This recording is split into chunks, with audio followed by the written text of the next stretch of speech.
John, we've had a bunch of changes this summer with NAR coming out with their guidance for buyer brokers. Especially now that you have to have an agreement, you have to hire a buyer broker prior to seeing properties. What are some questions that you think the public should ask of their agent prior to hiring them? Probably the first question I would suggest that they ask is, are they a realtor? You can be just a regular licensed sales agent, or you could be a licensed realtor. And a licensed realtor is held to a higher standard of ethics, and they have to have continued education and so forth. So they're going to be a little more experienced in the sense of their level of expertise because of the classes, the requirements, the code of ethics. Right? What's the reason behind the code of ethics? I mean, I've taken my code of ethics class. You have to do it every, 4 years now? 3 years? 3 years now.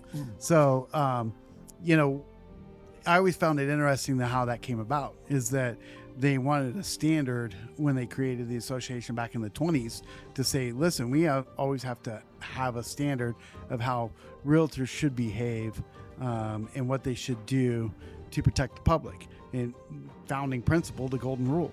Yeah, that's exactly it. It was the golden rule is what founded it. But it was a group of attorneys that put this thing together, because way back when in the early 1900s, late 1800s, it was the Wild West. Anybody could buy and sell real estate, and it was just insane. So they felt like there needed to be some kind of order to it, right? Right. And a doctrine to adhere to. And so that's how they came up with the name Realtors. And so they're held to a higher standard. They're educated and trained at a higher level than just someone who has just a real estate license.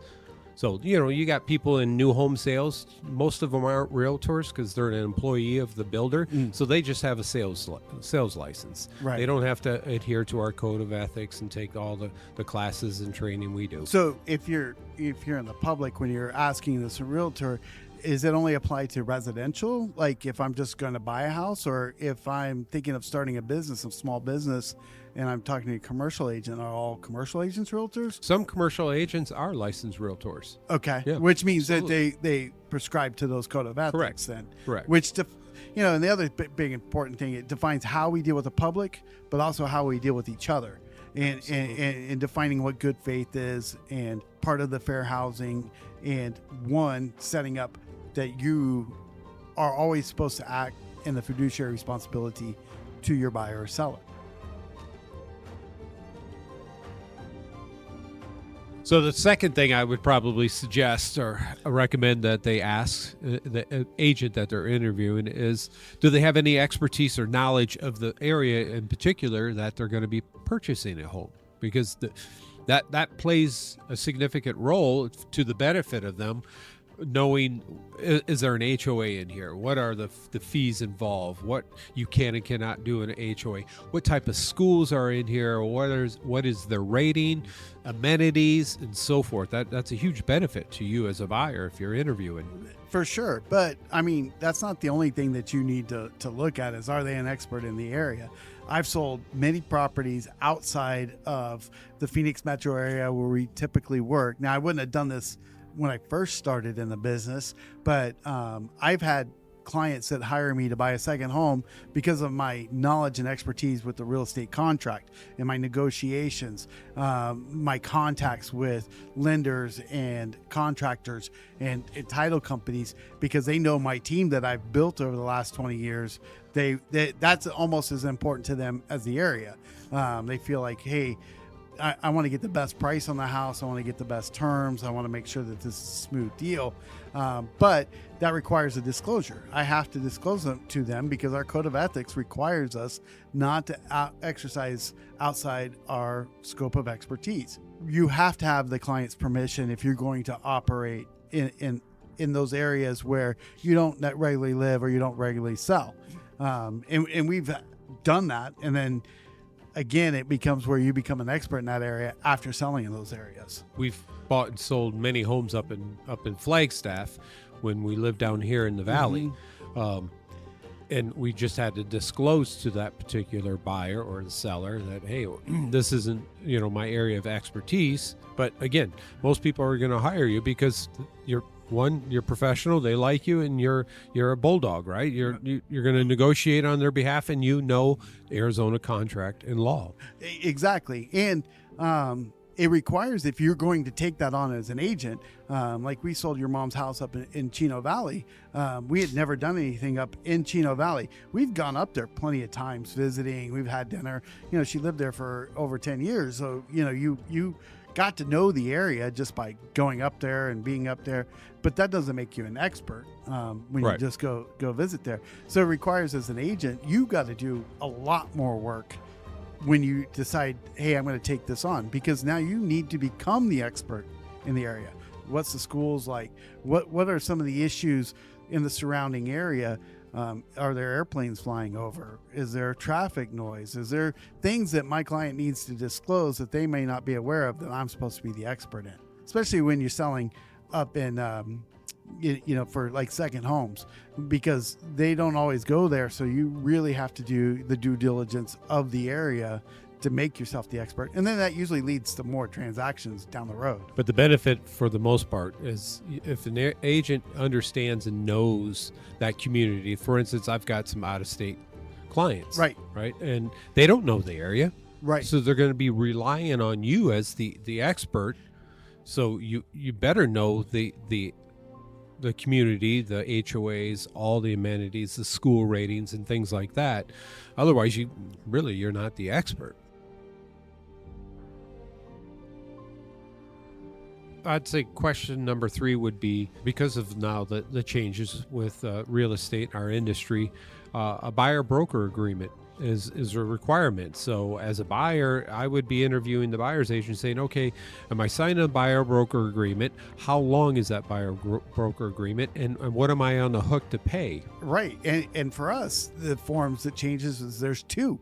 Is it just to show a couple of properties? Is it a property in this? Or am I working exclusively with this agent? And it's really important to be able to ask what that relationship is like, because if you sign too many of those, you could be on the hook for paying 2 or 3 agents, which is dangerous.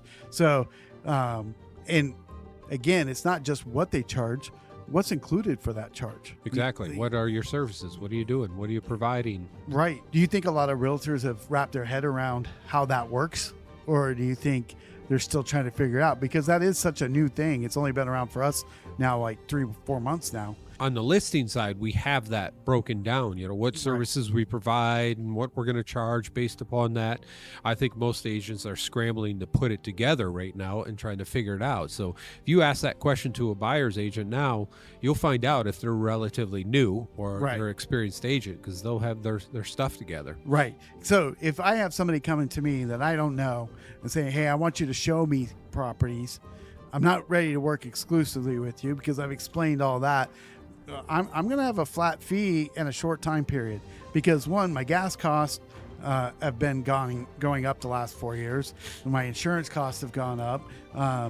It costs me money just to take you to houses, and I have no guarantee that I'm going to get compensated anyway past this short agreement of showing you houses, versus where you have an exclusive representation where I'm exclusively representing you, and that with that, this is my charge, and it includes all these things. I do think the buyer broker spells out what we're supposed to do. Absolutely. And that when you go to the exclusive, much more detailed than the showing approval. Probably the 4th question I would ask if you're interviewing buyer's agents is, do you have any reviews? Ask clients, references. That's a big thing right now. Everybody wants you to get reviews. Do the Google reviews. Do those reviews. And I do think it's important. I'll admit I'm probably lacking in that, because I feel like I'm going to earn your business. And the best review that I get is that most of my clients are referred to me by my other clients. So I get frustrated with some reviews because, like, for example, we've run advertising campaigns through Facebook and Google and different things like that. And you pay these companies to run these ads for you. You put it together. And some of the negative reviews we get is, I get so many ads from these people. You're trying to take advantage of the situation, and you have no clue what the situation was. I always like, hey, you want to talk to my clients? They're more than happy to talk to you. I'll give you a name and number. I would personally give them a past client. Yeah. And say, yeah, absolutely. I have some references for you. Here's the Johnsons and Smiths and whatever. Yeah, I'll definitely hand them over to them. They can talk to them for sure. But I think it's because in today's day and age, you said it. Everyone, well, you Google review. Can you review? Do Right. all that. And most younger generations today, that's the first thing they go and look at a Yelp and Google reviews before they go and entertain anything or look at something. Right. And I think there's a danger to that, because if I'm just mass marketing out there trying to get as many people to give me a 5-star, and most people want to be polite in society. It's kind of the same thing that's happened with the tips. Oh, just give me a tip, Right, give me a tip, right, yeah, give me a review. And it's not authentic to the necessarily this type of service you're getting, or necessarily how good that person is because they have 200 reviews and they're all 5-star. It just means they get it out at the right time. They make sure to control that message. Whereas when I go, hey, this is my client, Zach here. Do you want to talk to Zach? And Zach, hey, I'm meeting with so-and-so. Do you want to talk to them? And just tell them the service I provide. Well, that's unfiltered endorsement right there. Absolutely. And you have no clue what that client's going to say. And to me, when I explain to clients, I have no problem doing that. I think it gives a higher level of expertise versus just a Google review. Well, that's why I recommend that question is, do they have any personal references that they can talk to? Yeah. Right. As opposed to just going and looking at our Yelp or our Google. Yeah. Because it is very generic. Right. So be able to pick up a phone and call a past client of ours and hear what they have to say positively about us or even negatively. Right. That I would think as a buyer, I'd feel comfort in knowing that, oh, you worked with Jerry and he did this great, he did that great. His driving skills were horrible. He crashed into a stop sign. He hit a fire hydrant. He backed into a truck. He took us to the wrong house. It wasn't even on the list. To have a reference as opposed to a review, I think is much more significant. I love that. It's way more professional. And then I'd say probably the fifth thing, and this is pretty critical, if you're a buyer and never bought a home before, is you're going to ask your agent that you're interviewing, do you have any resources, preferred lenders, vendors, etc.? Because most of the time, buyers don't have a home inspector, a termite company, a lender, title company, appraiser. We have to disclose affiliated business disclosures. Correct. It's a big deal. So if I'm referring my title person, but my company's getting paid or I'm getting paid, I have to tell you that. Now, in 20 years, I've never got paid for referring people to the vendors that I choose to work with. And I think it's a big deal. And here's why. Because I choose people that are going to take care of my client. Because if I wouldn't use these people personally, if I didn't trust these people personally, I'm not going to refer them. And it's not about me making extra money. Right. But that is a big thing in this industry of people setting up extra money for referring people out, whether it be a lender, whether it be a title company and a home inspector, you name it, they'll work out deals. Well, if I'm giving you this, you give me that. The lender we've used for 20 years, never asked him for a referral. I don't think he's ever given us many. I mean, if the occasion arises, he'll think about it, but he's in the business of getting our clients done. And I don't have a list of 40 lenders. Hey, here you go. I have 2 or 3, and they usually do different things. And I would say, okay, if you're wanting this is a really good person. You want this is a really good person. But it's not about me getting paid. It's a big pet peeve of mine right now is that everybody's in this to try to figure out how to get on the hook to get my client's information. They're trying to pay me for it. I don't think that's a good thing. In the next part of that comes down to Zillow. So if you look at Zillow, and I just read a report today, Zillow now is in the mortgage industry. Did you know that? Oh, yeah. And they had an 83% year-over-year gain in the third quarter this year of doing more mortgages. So here's the thing. With the online advocacy and the way it goes, no problem with Zillow. Great resource. A lot of buyers use them on that. But not realizing that they want to be the end-to-end communication with them to do their title, their mortgage, their agent. Are those agents really advocating, or is that mortgage person really advocating necessarily for the client when Zillow or these online homes.com, Realtor.com, everybody's trying to get into this. This is the new model that we're seeing, is getting paid or paying these big platforms to send them the leads. So it's more important to take care of the platform that sends you more leads than the one person. Versus my method is, hey, I'm sending you my one person, you better take care of them. They better take care of my client versus me paying to just get your name and number. All right, so now that Jerry's off of his soapbox. Sorry.